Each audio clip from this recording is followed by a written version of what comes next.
Assalamualaikum warahmatullahi wabarakatuh. Selamat malam, good evening, everyone, or morning in the Canadian time or anywhere else that you are watching this, or maybe a little bit good afternoon for those who are watching this from Europe and somewhere around that corner. This is Agus speaking from WartaJazz, live from WartaJazz House Gallery in Indonesia, Jakarta. And tonight or today, we will have someone special coming from Canada. And we're gonna have a conversation with us. So let me just say hello to Laila. How are you? Hi, Agus. I'm hanging in there. I'm tired this week, as you know.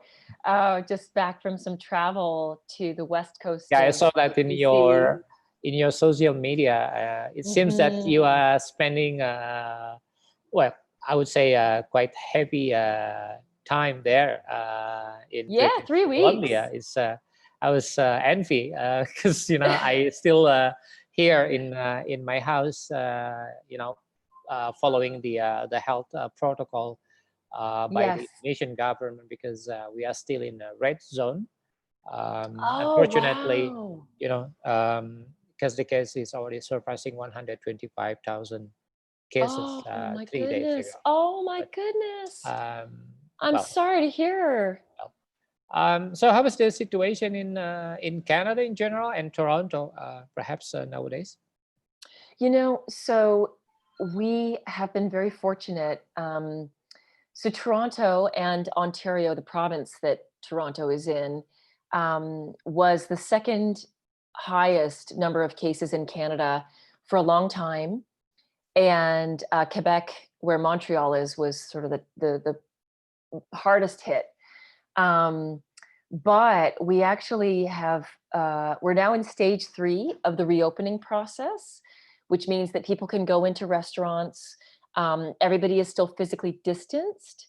And obviously they're only allowed limited number of clients and customers. But the fact that we're not in full lockdown in our houses, of course, is great news. And the other day, we actually only had 30 new cases across the whole province and no deaths. So that was really good. But of course, it changes every day. And when I went to BC to do a couple of performances, one of them was live, actually 2 of them were live to tape, so no audience. And then one of them was actually with a limited audience in the club. And I had a plexiglass, screen, huge plexiglass screen. I felt like a fish, in a fishbowl. And all I could see was my reflection because of the lights, even though there were audience members out there. I could just see myself, and that was a bit bizarre. But it was quite successful. There was no outbreak. But I will say that cases in BC have been going up, partly because so many tourists are going west. So, I had mixed feelings about our trip out that way. I was worried that some might feel that, people coming from Ontario and other provinces are part of the problem, but it's a mixed bag. A lot of folks out west in smaller communities have stopped wearing masks in indoor spaces. It's recommended, but it's not the law. Whereas in Toronto, it's actually the law. If you're going into an indoor space, you have to wear a mask. So people have different feelings about it. And it's really a divisive issue. Some people feel very strongly that you have to wear a mask, and other people feel that it's their right not to wear a facial covering. So you have these people at odds with one another. But by and large, it seems the science suggests that masks really help. And as a musician, I think the new paradigm as we reopen venues and try to do so safely is going to be that there will be some physical distancing, there will be more limited numbers, and in some instances, masks will be involved. So I'm all for it if it means that we can start making music again, right? Sure. Yeah, for those who are just watching this program, the WartaJazz Talks is the casual conversation And we are in the period of special because we just celebrating our 20th anniversary, and this conversation is part of that. Although, yeah, you know, that's it's quite delicate to find some time to arrange this conversation. But I'm really happy that you know can make it for tonight or today. Um, Speaking back about the how these the COVID-19 was affecting a lot of us. I mean, especially in the music industry. And you are supposed to perform in Jazz Ahead, which is now postponed until the next year, hopefully, finger crossed. I know. But perhaps you could share with us how your first reaction when these things are becoming like um, yeah, I mean, it's like everyone is getting mad, and then at certain degrees, then start you know releasing those negative energy, and then try to I embrace kind know. of thing. So was it your experience? Well, you know, the timing has been really interesting. And I would say that my emotions, I don't know about you, Agus, but my emotions have really gone up and down throughout the pandemic. So when it first really hit in Canada, it was the day that I was supposed to fly to the Juno Awards, which is like the Grammys of Canada. And I was supposed to fly to the Junos in Saskatoon, which is right in the middle of our country. And I got a call from CBC Music, where I'm a host, and they said, "Don't get on that plane." And so I was like, okay, I think things are about to really change. And the Juno Awards, that was the first major event in Canada that was canceled because of the pandemic. And then everybody went into lockdown. And by lockdown, you know, I mean what you were talking about in terms of present circumstances in Indonesia, where everybody is required to stay home. Do not go out for any non-essential activity of any kind. You know, keep shopping and grocery stores extremely limited. And you know, there were these huge lines because they would only allow a very small number of people inside. And anyway, so everybody, I think at that point, myself included, was just coping, right? So you go into almost like crisis management and a crisis mindset. So I wasn't, of course, I was thinking about my album because my album was coming out two weeks later, you know, and I thought, oh, this is the worst timing.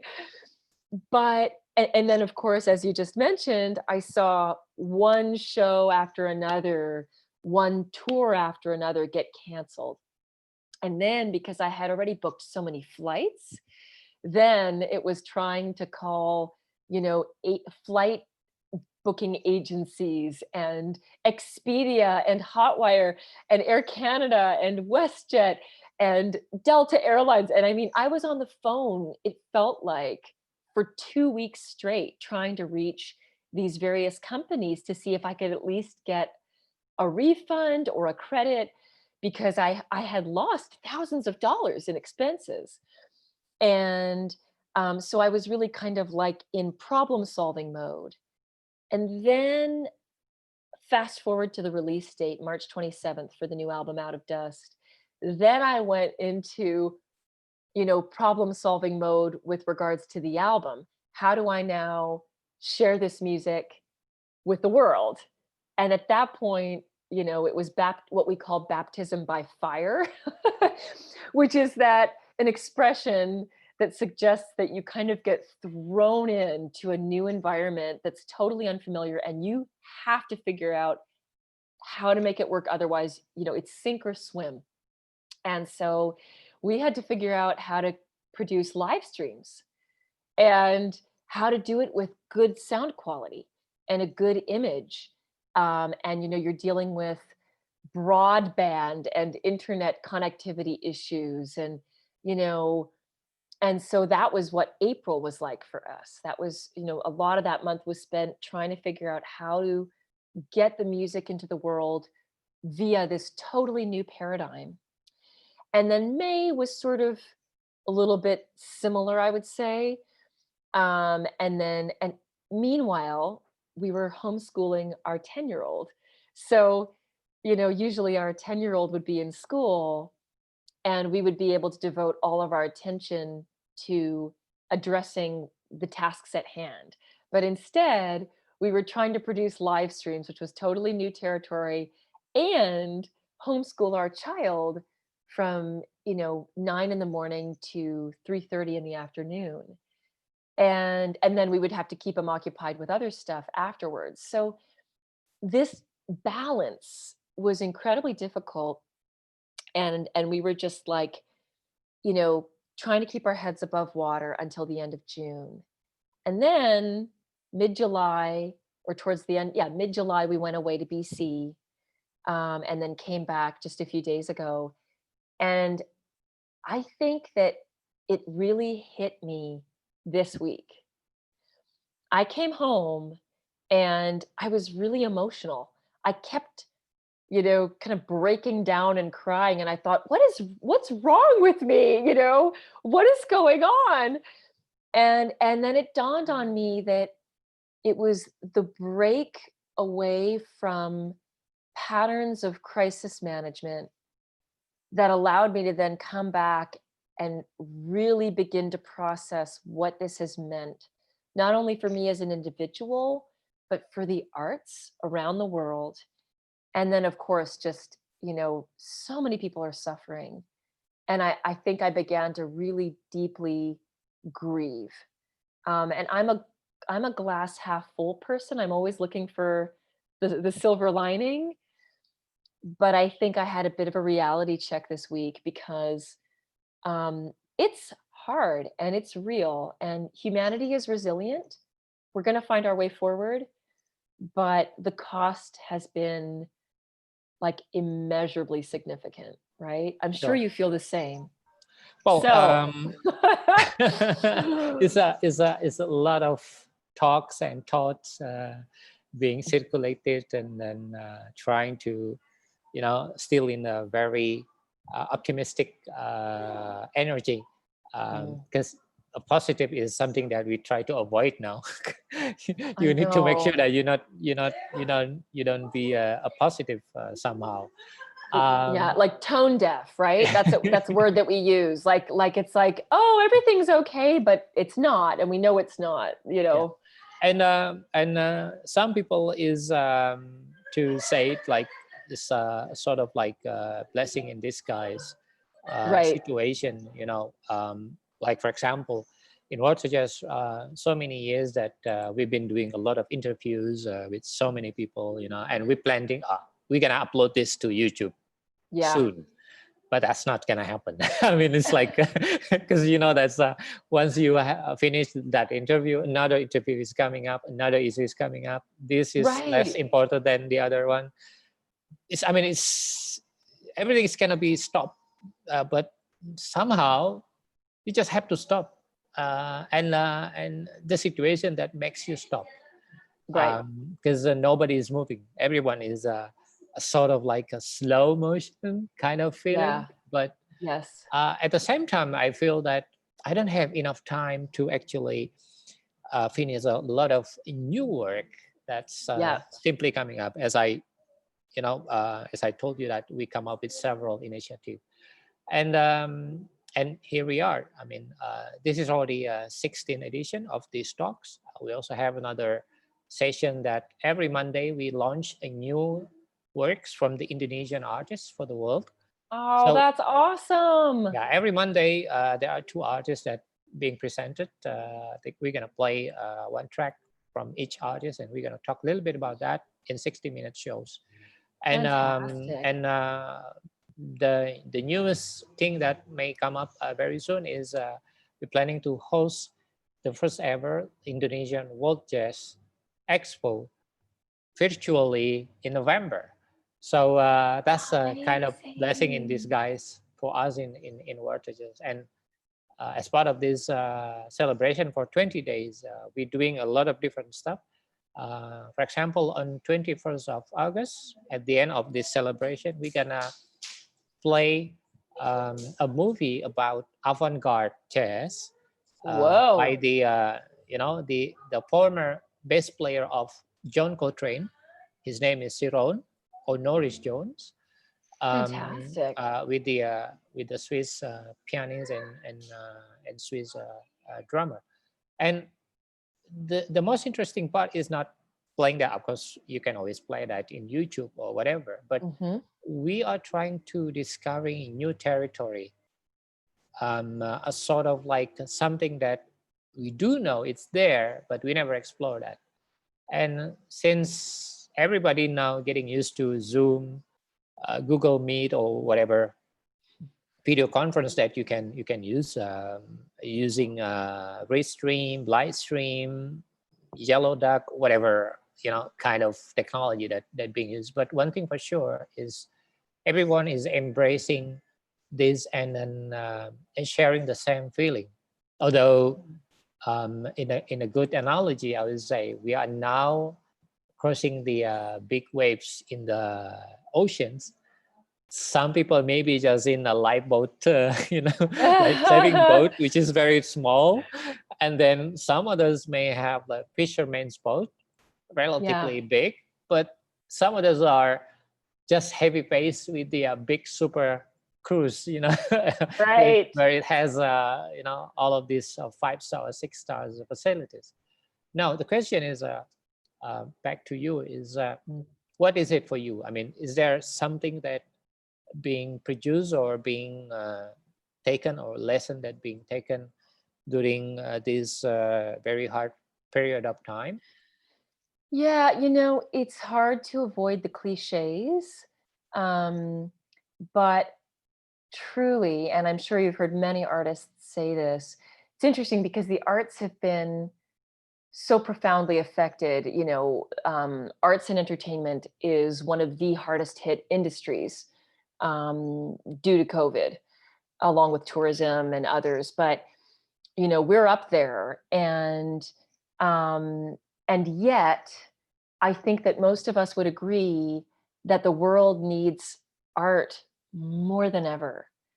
And I do think that while the online space is not the same as a live performance and a live experience, it is important that we utilize this mode of sharing music and communicating with audiences and listeners, and the world, because it's better than nothing, and we're getting increasingly, I think, creative and resourceful in how we're using the tools available to us. Yeah. And I think that people appreciate it. And so for an artist like myself, a lot of people have been saying, gosh, I bet your world feels really small right now. Sure, it does, in that I'm not on a plane heading to Bremen, Germany, where I'm going to be at an expo with hundreds of other jazz delegates, and meeting people from around the world and booking tours and talking with media and expanding my presence and meeting other people, and learning about them and what they do.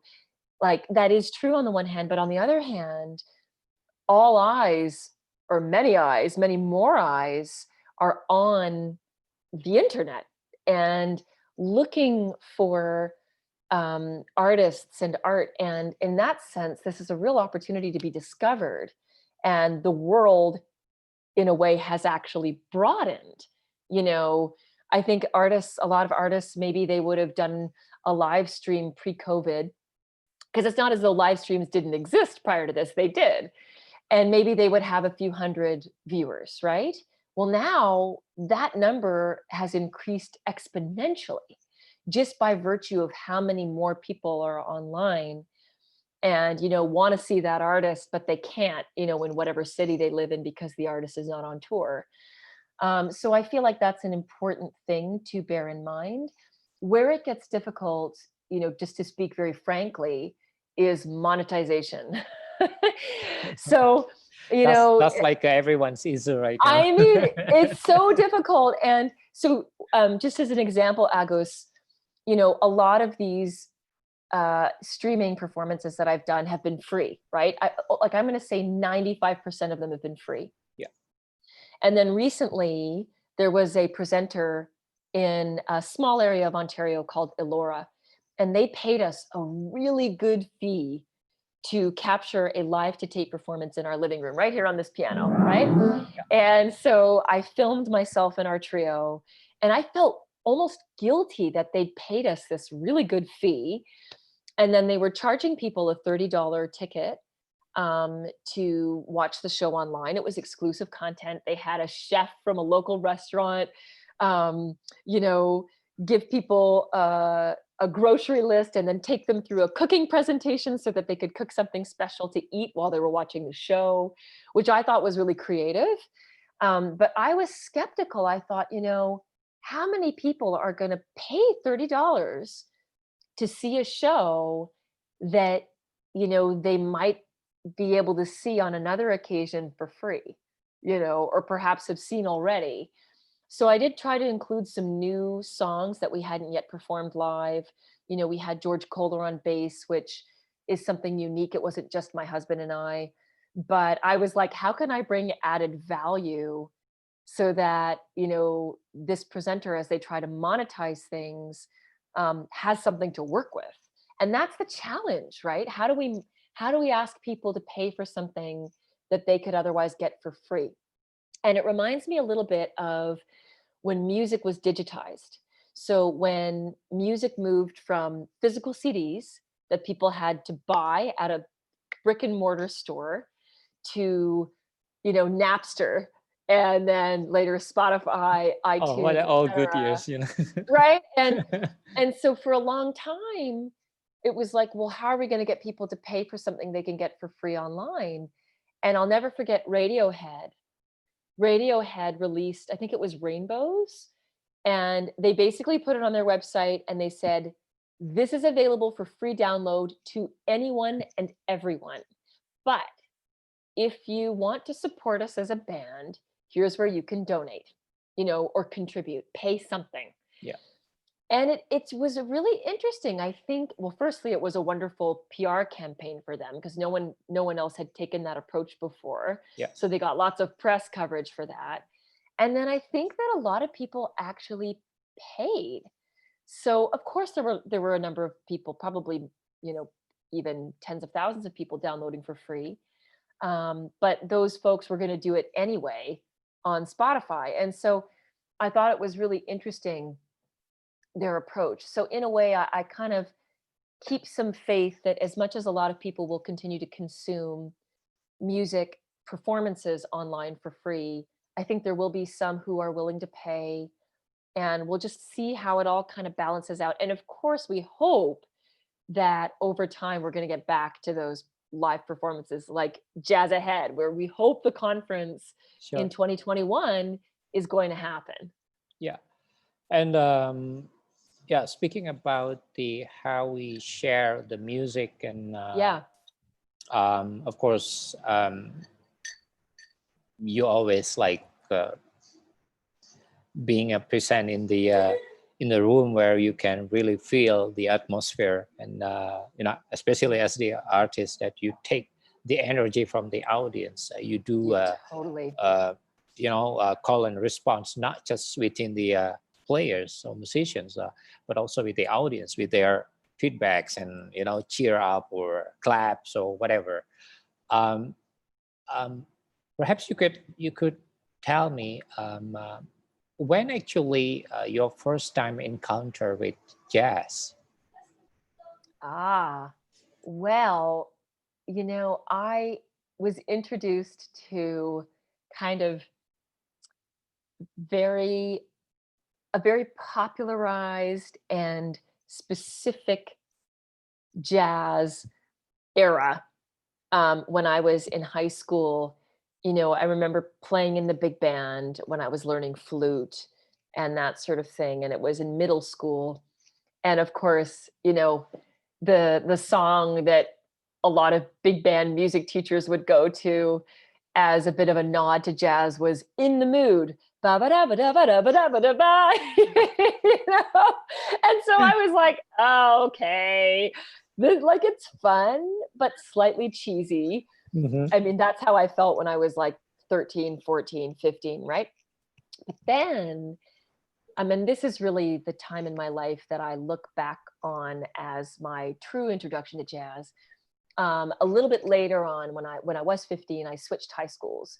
I went from middle school actually to high school, and the high school I went to was called Handsworth Secondary School.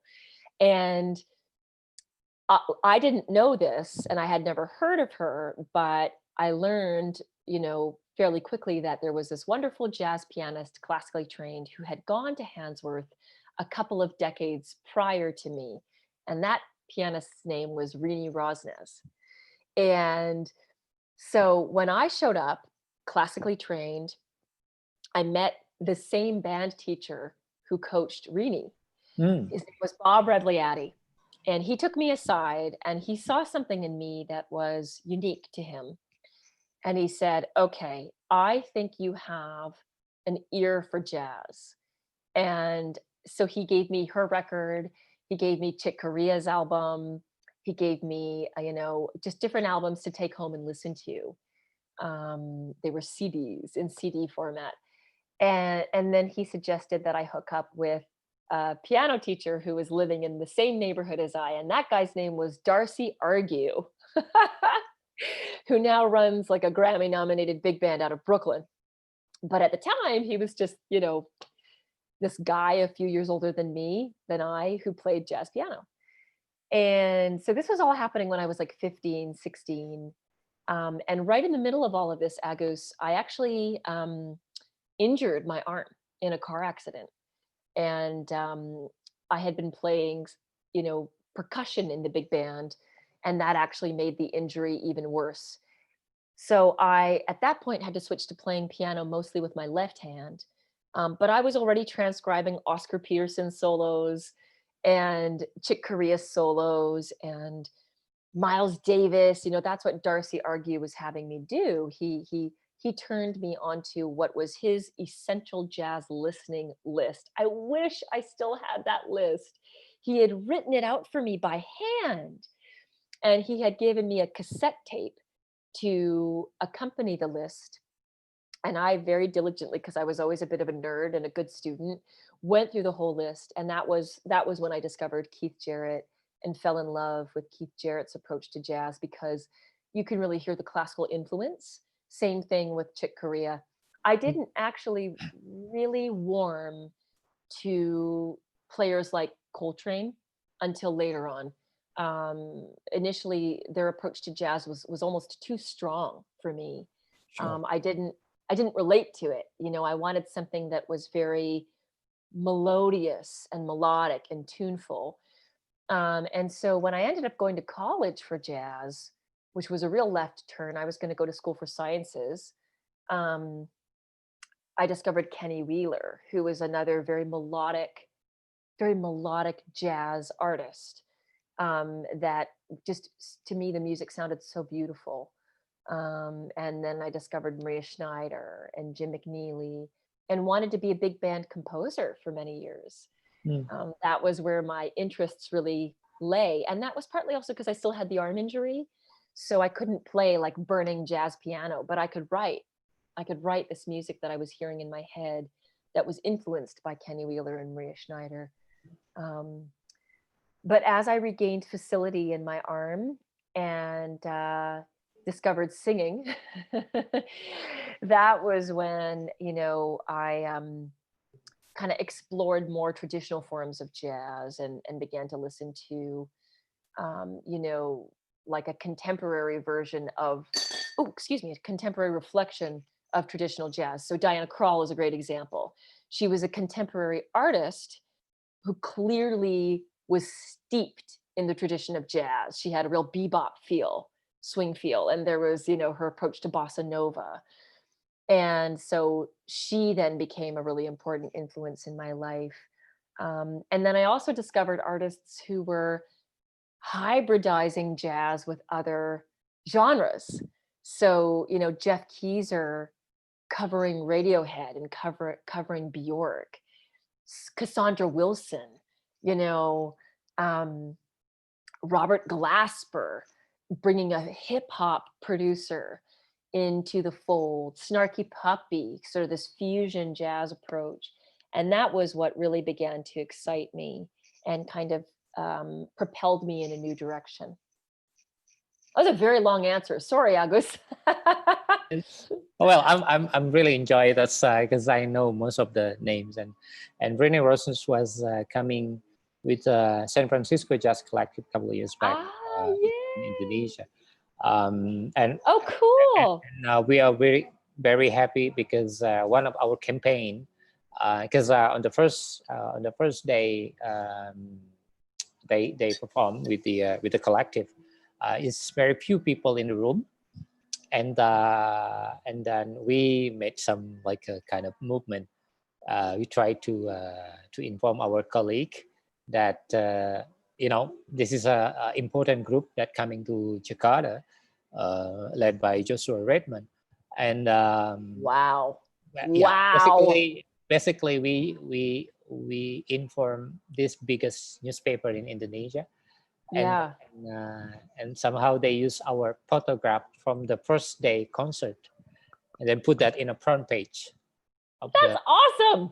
Well, so Agus, I know that your listeners are already very familiar with you and everything you've done, but I I feel like this is a great segue. I want to know about how you've built what you've built in Indonesia and beyond. I remember meeting you, in on Penang Island, right? Didn't we see each other at the no Penang Island Jazz we Festival? we meet for the first time, I believe, was in Toronto Jazz Festival. That was you were performing in the tent.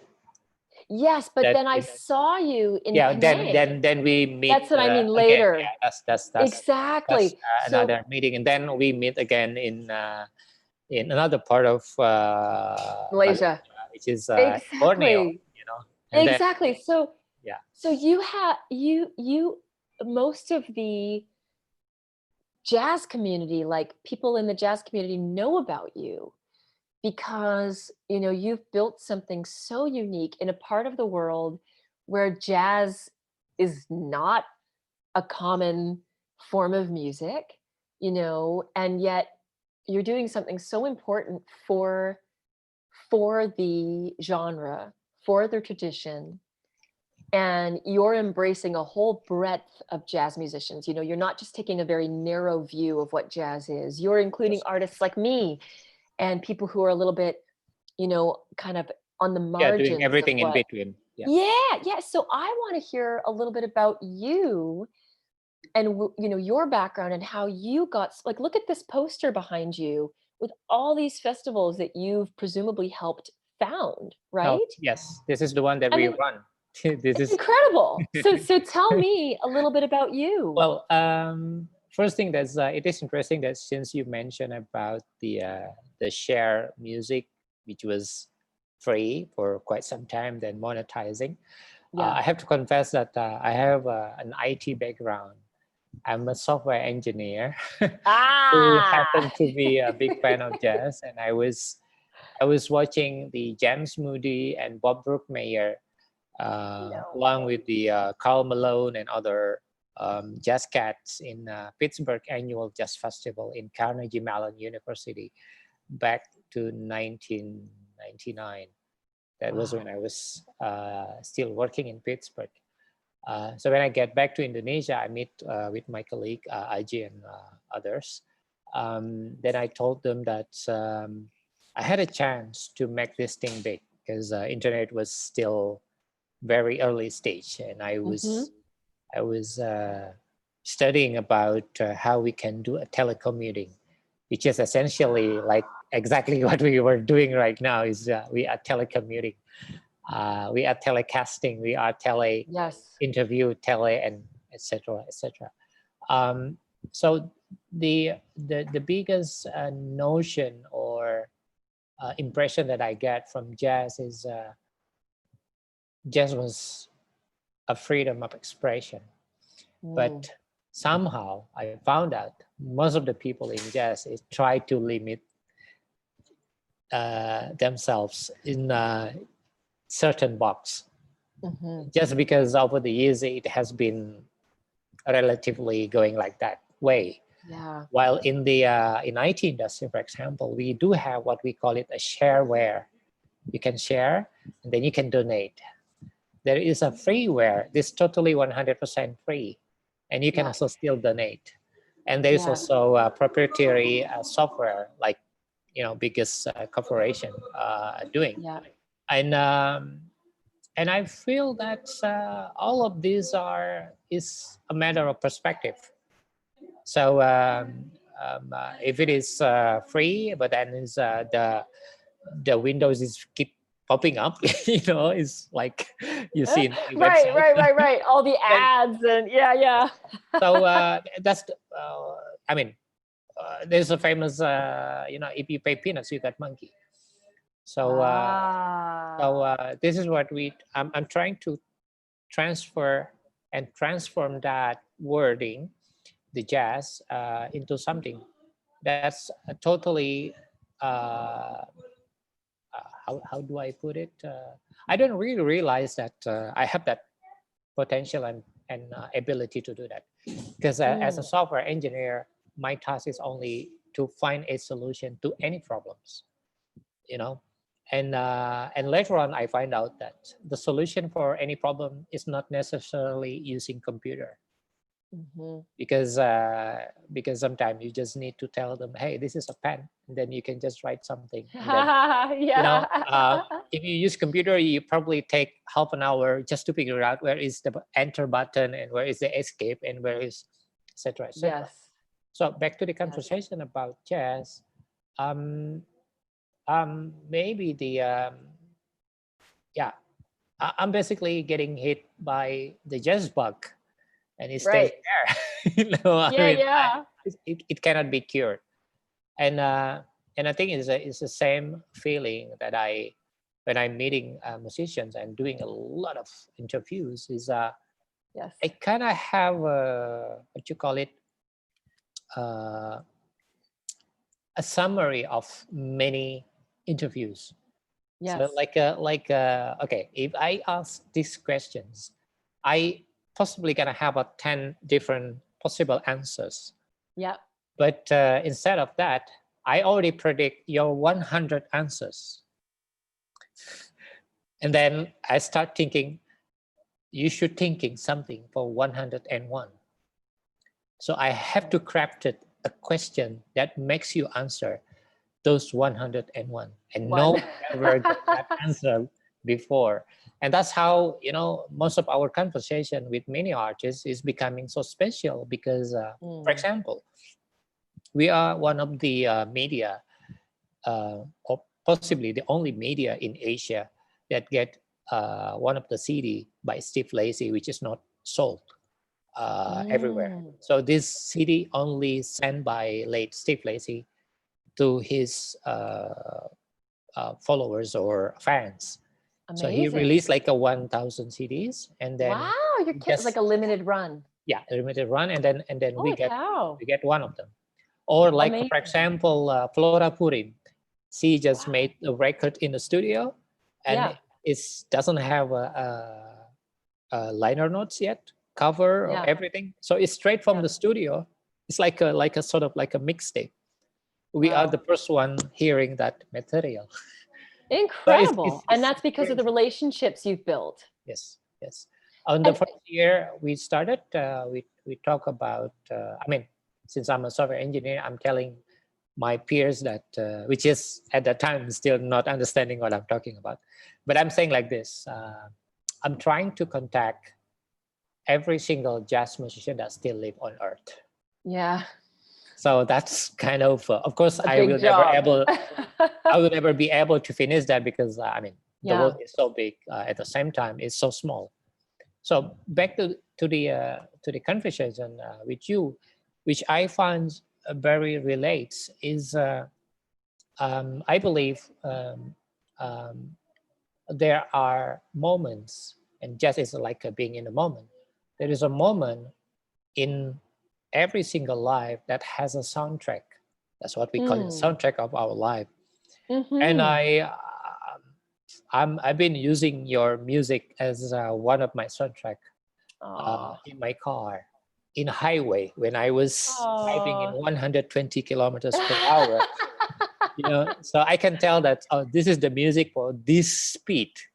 Ah, that's This awesome. this music is for having tea and a little bit Right. deep fried banana. As you see Yes, that in yes. Penang. And by having this kind of different kind of approach, then suddenly jazz is something that's accessible. Yeah. I think it's a keyword. As of we are Mm-hmm. Indonesian, is very limited because the the uh, the exchange rates, for example, between US Mm. and the Europea, and then also the standard of living that Yes. really low compared to any other countries. Mm. But at the same time, you may not believe that live in Indonesia is pretty much like jazz. You always Mm. have to improvise every single minute. Yes. And I've been telling to all about jazz. I think there's one interview with the Ian Patterson. You met him Yep. in Penang. Yep. I said that the next big thing for jazz is Asia, Yeah. and Interesting. the most promising country is Indonesia. Wow. When I was telling that, I already know that I mean we've been meeting so many interesting musicians, which is I would like Mm-hmm. to ask you the opinion. Um, Yeah. and and one of them is Joy Alexander. Oh my Because gosh. Joy Yes. Alexander was playing in my festival. It's and I run another activity. Maybe you Which can. festival? Which one? Because you've got like It's six back Ramadan. there or It's the more. Ramadan Jazz Festival. Uh-huh. The Oh, wow. and But before that, he was performing in International Jazz Day because it just announced. Of course. Right, right, And right. Joy was then 1 or 2 years after playing in the same stage and being watched by the Herbie Hancock himself. And I saw Mm-hmm. him jaw dropping when seeing Joy is doing pressing in the Watermelon Man. But yeah, I mean, as I said, it is interesting is how to see this connection. Now the question is, since you're doing a lot of, as I said, in between, Mm-hmm. I would like to know your research or your find out, or based on your digital data, uh, uh, how many how big the portion of your listener right now, the youngsters. Ah, okay. So this is really a very big question and issue. And I think it's one of the reasons that I get excited about, you know, again, Snarky Puppy, Jacob Collier. Um, there's a certain brand of jazz musician who especially appeals to younger listeners. And, I have always struggled a little bit in that when I go and perform, this is pre-COVID, when I would go to a live venue and perform anywhere in the world, not anywhere in the world, actually, primarily in North America. Um, if it was just a sort of a soft seat theater show outside of a jazz festival, the demographic by and large would be, when I was, now I'm almost 40, but when I was in my 20s, almost everybody was like my parents' age. And at the time, my parents are quite a bit older than I am, but most people in the audience would have been in their mid 40s and higher.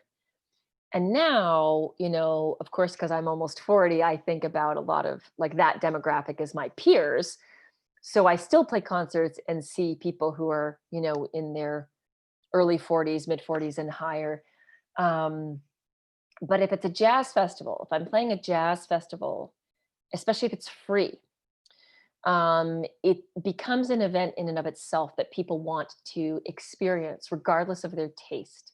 So in that instance, you get a lot of people going who wouldn't necessarily call themselves jazz fans, but it's the Vancouver Jazz Festival, for example, and it's the Robson Stage outdoors, and they know that Jazz Fest is an annual event and it's fun. And why not go and experience it, because it's something kind of unique and fun to do that's like a summer activity. So in that instance, you would get a lot, many more younger listeners.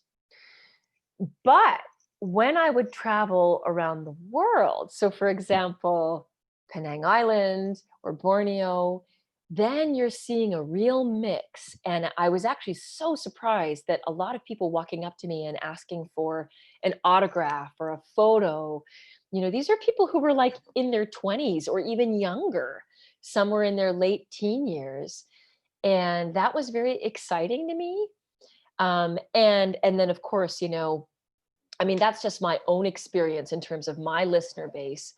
But I'll never forget going to a Snarky Puppy show, and Snarky Puppy strategically chooses venues that cater to a younger audience. So instead of playing a sit down jazz supper club, they go and they play what is like more like a music bar or dance, like what might even be like a sort of a multi-purpose kind of dance club venue It's where like a rave where party kind of. yeah, where everybody goes and there isn't even really seating. Like people are standing. If my audience showed up at a gig and there were no seats, I'm going to say that at least 50% of the people there would be mad because they want to be able to sit and relax, even though my music is active and has a beat and can be exciting for like younger listeners as well. But anyway, so I go to this, it was called the Phoenix, and I think the capacity is about 300. And I was just amazed. Snarky Puppy was performing, and you had people who, you know, I mean, of course, we're stereotyping, but looking at them, I'm like, that's not your typical jazz fan. You know, people who we would call like the clubbing crowd. Then we had the jazz, you know, nerds, like young students who are music nerds and are they're there to see Larnell Lewis play the drums because Larnell is extraordinary, or Mike Leake, or you know, choose your favorite musician from that band, Justin Stanton on keys, and they're there because music nerds love Snarky Puppy. The level is so high, right? The level of playing is so high. And then there were the more traditional jazz listeners, which was that slightly older demographic, because they're excited by what Snarky Puppy is doing as well. So I had never seen such a broad mix of listeners, and it was so exciting to me, and it filled me with hope for the potential that jazz still has to reach the next generations. So I don't know what it's like in Indonesia. I feel like there are more young listeners where you are. Well, we have, which I advise, one of the, Yeah. it's called Jazz Goes to Campus. A Hmm. festival runs 100% by students, attended Fabulous. 95% by students, which is 24,000 Fabulous. spectators. And I was bringing some bands which already showcased in Bremen. So I do know that kind of artistic direction is something that could appeal to this young generation, and that's why I insist that we had this conversation.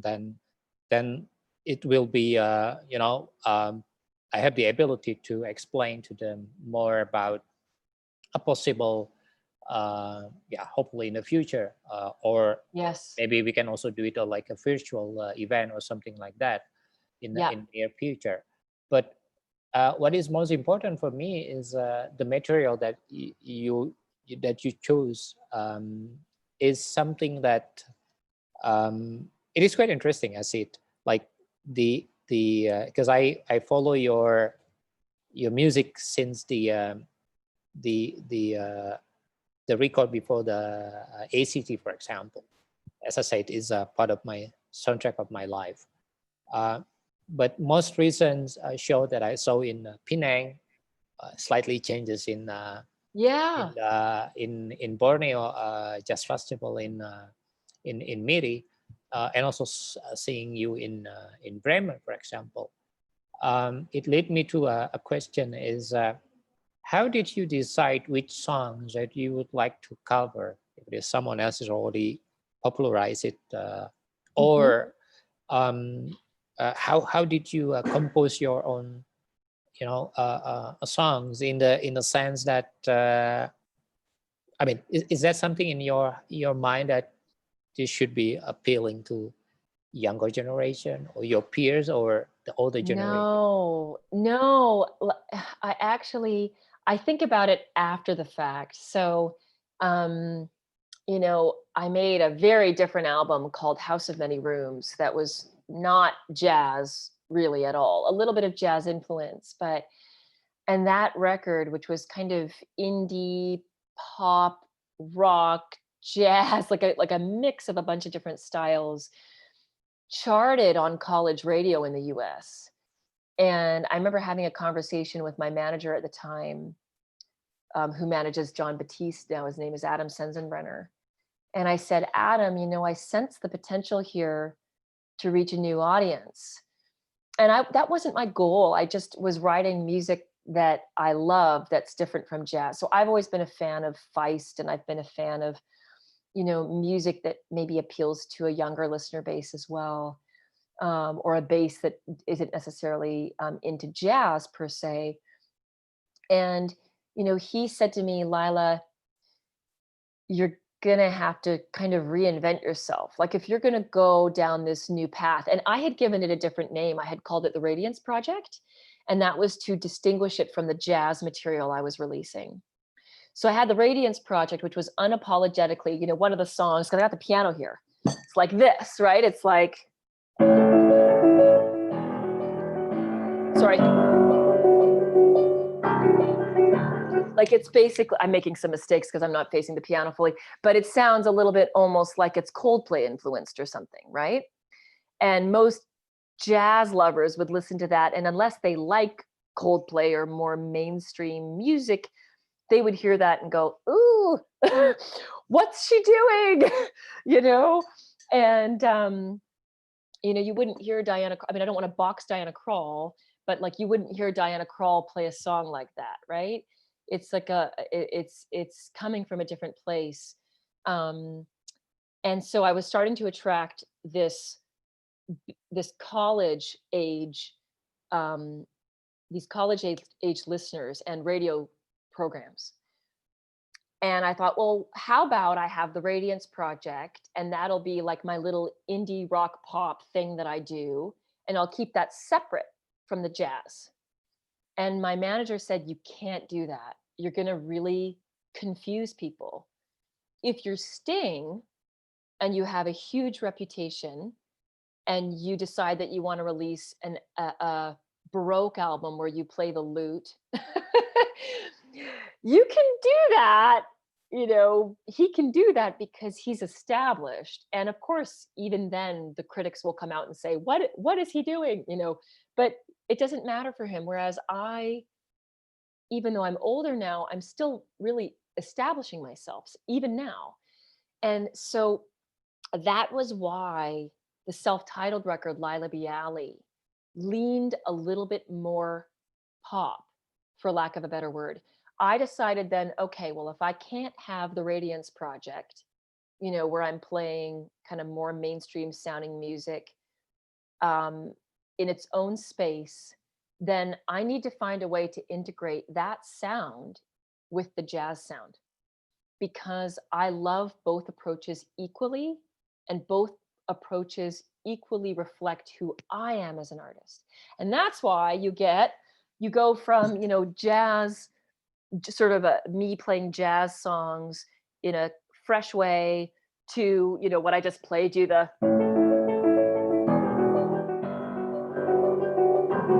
to that's like, a bit of a jazz sound to it, but also a bit of a pop sound with a strong beat. And so that's where I've landed, is this place that brings those worlds together. And that is why I made that album self-titled, because I felt like I was bringing those worlds together and integrating them in a way that was authentic and kind of redefined my sound moving forward. Okay. Well, we are now almost 1 hour. Oh, Unfortunately, because we still have a lot of things. I can talk more actually, Agus. My husband, you know what? I've got another like 20 minutes if Okay, that works right. for you. Yeah, Okay. let's do it.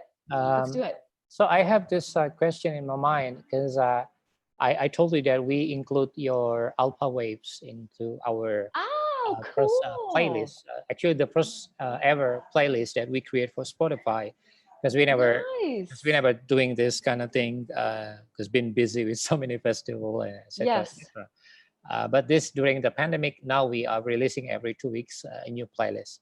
So I would like to know what is the background behind this song. Perhaps that we're gonna play that in a little bit later. I'm gonna play that maybe from the Spotify. But you could tell me first what's the story behind and the ideas of the songs. Alpha waves. Okay, so um I'm glad you chose that one, and that one, and I would say in terms of, again, the spectrum of you know, a cross-genre approach to jazz. That one is influenced a little bit by Brazilian jazz, which you may have heard, right? And I wrote it when I was at the Banff Center for Arts and Creativity, which is this, I call it an institution in Canada because it's been around, I think, almost 100 years now. It's nestled in the mountains, and it's where someone like me who, I'm a mom, I'm very busy. My day-to-day life here in Toronto is filled with distraction and other responsibilities that have nothing to do with music. So I escaped to Banff, where they have artist residencies. And I was in a house in the middle of the woods working on new music. And I had 6 days to kind of get the album written. 6 days, not a lot of time, right? And I was so tired, Agus, because as I was telling you before we came online here for the interview, I'm sleep disordered. I don't sleep well. I haven't slept well most of my life. And when you're in the mountains at a high elevation, sleep, even for somebody who sleeps wonderfully, typically gets disturbed. So I was really having a hard time sleeping, and I was very tired. And I would go to the piano in my little house in the woods, and I would try to come up with something new, something fresh. And on this particular day, the day that I wrote Alpha Waves, I was so tired. And I remembered from an article I'd read. I love science, and I love, learning about the brain and how the brain works. My sister is a doctor, and if I hadn't become a jazz musician, I would have gone into sciences and studied psychology, but from a scientific perspective. And I had read an article once that when you are in a very relaxed, sleepy state, the brain produces alpha waves. And the alpha waves, studies have shown that alpha waves are conducive to creativity and even problem solving. So when you're tired, when you've just woken up, a lot of us, won't do anything until we're out of bed and we've showered and we've had our coffee and we're focused and ready to go. But studies suggest that that dream-like kind of sleepy meditative state is actually a place that where we should allow ourselves to kind of linger and see what comes up. That may be the moment where you solve that difficult tech issue, you've been trying to address as a software engineer. Or, for me as an artist, maybe I'll actually come up with a unique idea. Or I'll, determine, oh yeah, that song that got stuck. Oh, I can do this. So I went to the piano in this dreamy, sleepy state, and I just began to compose, and that was the song that came out. And I decided to call it Alpha Waves as a tribute to this dreamlike meditative state. And I wrote it in such a way that I wanted to help others relax into that state themselves. That's exactly what I'm thinking. Because I was imagining that you're gonna perform that song in the. I mean, Yeah. I remember the picture that you share from that lake in the top of the hill, I guess, Yes. in British Yes. Columbia, and yeah, I was just imagining that song as part of the if you made like a A visual. a video kind of thing, Yeah. and that's the music that gonna Yes. you're gonna fill in the into that thing. It is really interesting that because then it will even makes me um, uh, how to call it try to convince the people from the jazz coast to campus, for example, because they are students. Yes. And if they were listening to this one, I believe that it will connect their neural things, and then Yes. and it sparks or ignites lots of ideas. And what I really like from jazz is um, when you chose a particular ideas and try to execute that into the notes and then spreading out through whatever bars that you would like to put in is you have the ability to first deliver the message, Mm. but at the same time as we are as the audience actually can transform that message into multi-perspective. And Mm. having this kind of multi-layer perspective then allows us to enrich our views to certain issues. Mm.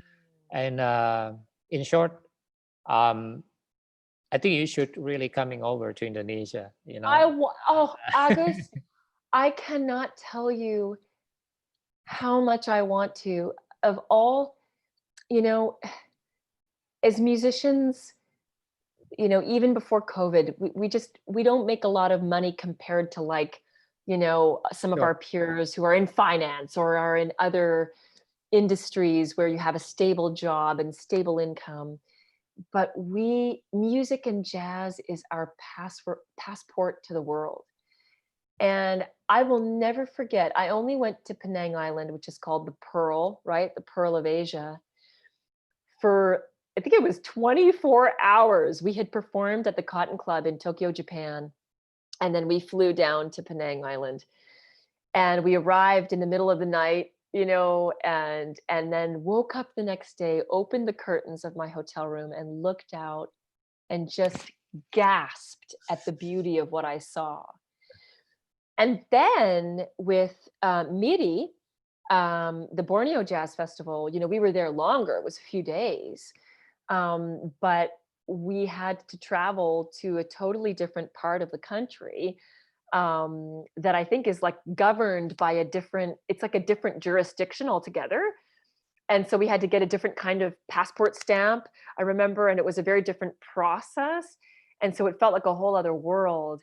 And it was so close to Indonesia. And I feel like at several times, you and I have gotten so close to me coming, to booking something in Indonesia. And then for one reason or another, the timing didn't work out. But I am craving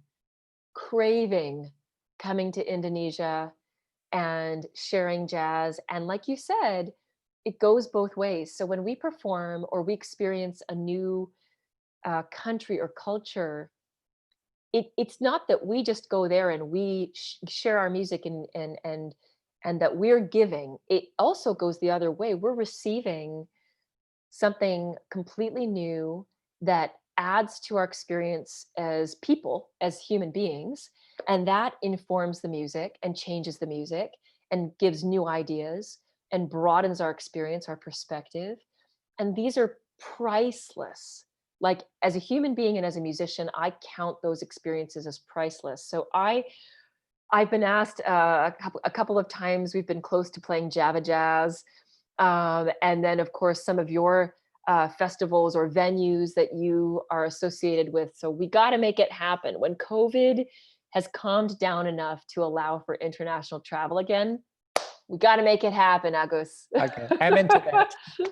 Okay, now is I think is I come to the not the final question, but close to the Mm-hmm. final question is Yeah. then how is it the Juno Award for you in terms of, Look.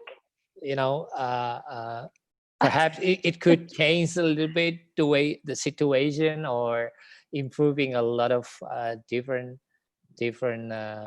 way of see, like maybe open up another Mhm. opportunities for you. Yeah. Yeah, How it is it? did. It did. So, as I mentioned earlier, the Juno Award in Canada is our equivalent of the Grammys.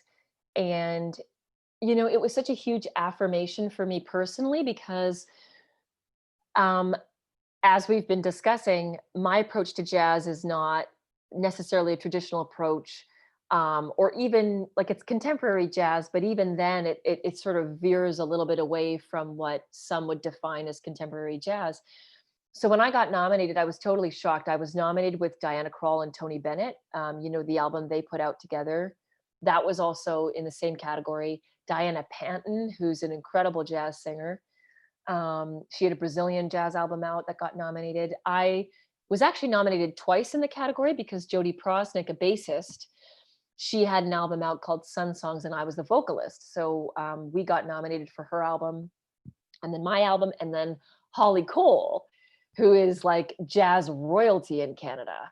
Hmm. And so I was so honored to be nominated, and I was convinced that I wouldn't win. I thought, it's already a miracle that I got nominated.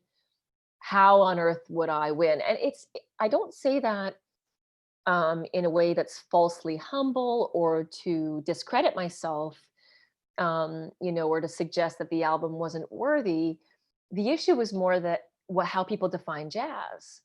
And so I was so surprised. And when I won, it just gave me hope for my place in the jazz community. And it reaffirmed that even though the way that I fit into jazz is and can be controversial, just the other day, there was a huge argument that broke out over Facebook regarding whether or not I would be called a jazz musician.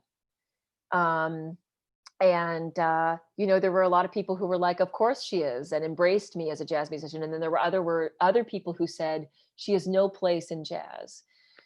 And so the Juno Award affirmed that within Canada, I do have a place in jazz. And my experience by and large has been that there are people and jazz listeners around the world who accept what I do and embrace it, which is wonderful and encouraging for me as well. And then just in terms of from a business perspective, since I won the award, you then immediately become designated Juno Award winning artist Laila Biali, which is wonderful. It does add value, and especially in Canada, where the Juno is such a prestigious award. My agent was thrilled because my Canadian agent, because he knew that now when he's pitching me to presenters and venues and festivals, You have more that I'm ability to convince everyone.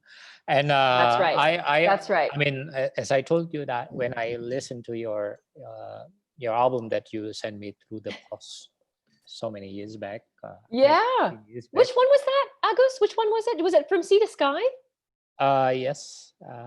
Okay. Which is Well, very jazzy. uh, you sent me several albums, and I like Tracing all of Light, them. probably. Yeah. Yeah, sure. And yeah, I mean, for sure is you have one big fan from Indonesia, at least. And since we've been talking about you so many years, at least some people who somehow uh, uh, coming to my car and then listening during the journey to anywhere else, because Yes. usually I play that in a 120 kilometer or 200 kilometer journey, so that kind of long. But I always put that for different kind of occasion. And Yeah. I think what I can tell you is um, it is a sort of like a coincidence somehow, but it's also, I believe, that something that is already destined. Um, Yeah. Because, for example, um, it's interesting to hear your perspective about Yeah. this Juno, but I believe that's you're already there. It's just Uh, takes sometimes yeah. to be in the position where you are really really deserving this. Yes. Maybe not that 10 years ago. Oh, very Maybe sweet. you can already achieve that 10 years ago, but emotionally you still not there. I mean, Right. you need to have this kind of this so many years experience by traveling around the world, and Yes. gain more networks compared to anyone else. and Right. uh and I think actually prior to the Juno award, I was like, wow, this is it. When I saw your name was appearing as a gala in a Jazz Ahead, because Yeah. you seeing the process, seeing you first time, then seeing the overseas night, and then you know, I'm following you since the very beginning. It's not You, just you like really, you yeah, have been. You have been. I mean, and I think it was actually and not to interrupt midstream, but Ron Davis yes, Ron was is one of the the one, people and who it's told me also about interesting you. because Ron is also the one who introduced me with Geoffrey Kaiser, Yes. because Oh, cool. at that year, 2004, Yes. when he was performing, but I didn't see him in the live performing, but he was Yes. somehow approaching me in the city hall just to meet me Yeah. a couple minutes and to discuss. It's also a year where his music is it's like he's just starting his career, internationally, and we are like the first guy who from in the middle of nowhere, contacting, and maybe some musicians just like, who is this guy? Why they are contacting us? But then, Yeah. time is gonna telling you how is going on, and etc. etc. So this is my final question is, Hmm. what are you expecting in say next 5 years, perhaps? If I would say Mm. maybe there's some plans being done or some projects that you are working on that you would like to tell. Yeah. Yeah. No, thank you for asking. And thank you for having me, by the way, Agos. I mean, I really admire what you do, and I have such respect for who you are and all you've built. I mean, people just need to look at that banner behind you to see, everything you've accomplished. And of course, I wish you all the very best in your Thank you. endeavors, and hope that people continue to support your efforts.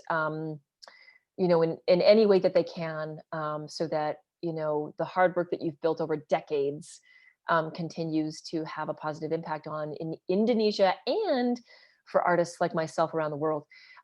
So in terms of my plans over the next 5 years, um, you know I really want to become a better songwriter.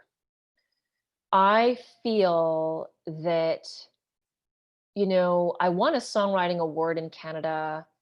And actually, well, there's news that I can't share right now, but there's an award that I was supposed to be given earlier this year that wasn't made public because of COVID.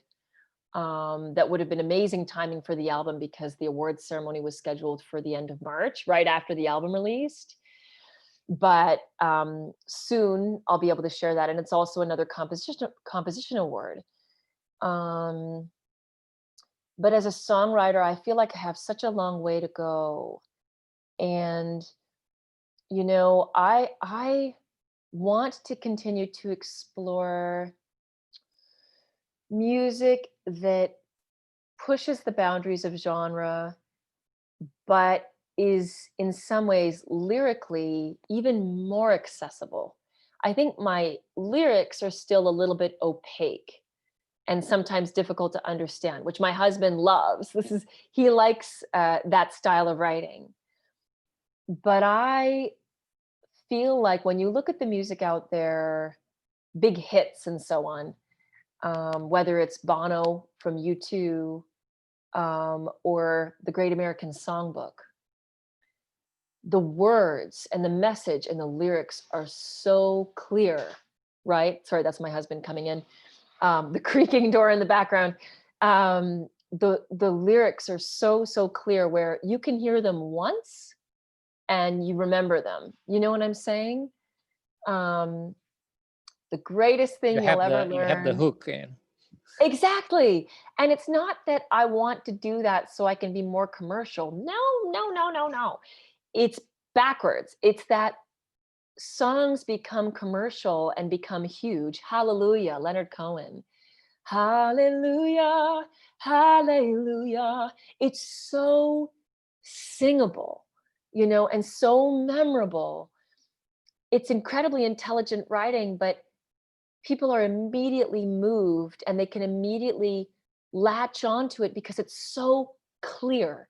So I would like to collaborate with songwriters so that the next batch of songs are incredibly clear and even more accessible, but without being dumbed down. Like, I want the music to still be very rich and nuanced, where those classical and jazz influences are very much still in place.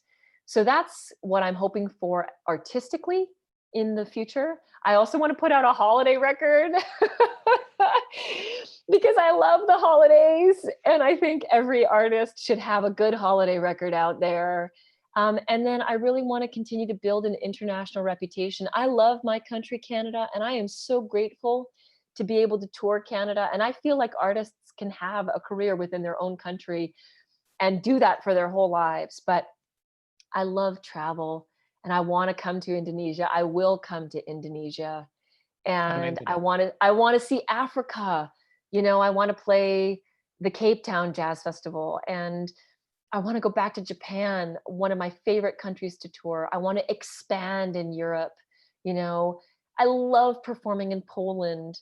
You discover, sometimes without even knowing it, how passionate people are about live music and about jazz when you go to these countries and you bring your music there and you see this response that you never expected, and you never forget it either. So that's really what I want. I want to keep Oh, traveling. yeah. Yeah. Yeah, thank you very much, Laila, and thank you for sharing with us. For those who are just joining with us, unfortunately, we are at the end of our conversation for today, but I believe that we're going to continue this conversation in some other occasion. So consider this is not the end of the conversation, but the end of the show, of course. But beforehand, I would like to thank you, some of our partners and sponsors who are make Mm, uh, tonight conversation is possible. First is yes. the XL Home fiber for the internet connectivity, also Java Jazz Festival, and MLD Spot, Jangan Tulait TV, the majors, the Papandayan Hotel in Bandung, TP Stage, the address of jazz in Bandung. So definitely, if you're coming over, you're gonna stay in this hotel and this Woohoo! uh, small venues in Bandung. And by the way, I just got the greetings from one of my colleagues, Neil Juliar. So maybe you remember him. I was just gonna mention him he because, just sent me a WhatsApp message in because yeah, you do a competition in Maryland, do you? yep, the East Coast Jazz Festival, and I called him Niall. I didn't know it was Neil. And I heard him and I thought he sounded like Oscar Peterson or Wynton Kelly. And I could not believe how good he was. And I believe he went to Juilliard. Yes, And he did. I mean, he is one of the finest young jazz pianists. And I know we've all grown up so much since I was like in my early 20s, and I think he was even younger. And that was my first encounter with him. And I'll never forget him. And I was going to mention him earlier when you were talking about Indonesian jazz musicians. He is one of the greatest exports, for lack of a better word, from your country, an ambassador. That's the word we should use for jazz. As an And Indonesian we've musician. been supporting him when he doing his first recital Ah, in Jakarta. So because I was friend with his father, incredible. yeah, I mean, so yeah, we do investing in small little details that no one cares, Yeah. but as long as that we do believe in those small details, somebody may gonna call that artifacts, which is Yes, important for the history of the world. You know. So absolutely. again, Laila, thank you very much. Terima kasih banyak for your time sharing with us tonight. And for those who are watching, also thank you very much. Your comments are very valuable. Please leave in the comment box. Any of you who are lucky, we're gonna get the merchandise from the Majors record and also the Java Jazz Festival T-shirts. So again, thank you very much from Jakarta, WartaJazz House Gallery, Agus Setiawan Basuni, and my friend from Toronto, Laila Biali, gonna say goodbye. Thank you very much. Stay healthy, Thank you. stay optimistic, and bye for now. Bye, Agus. Thank you.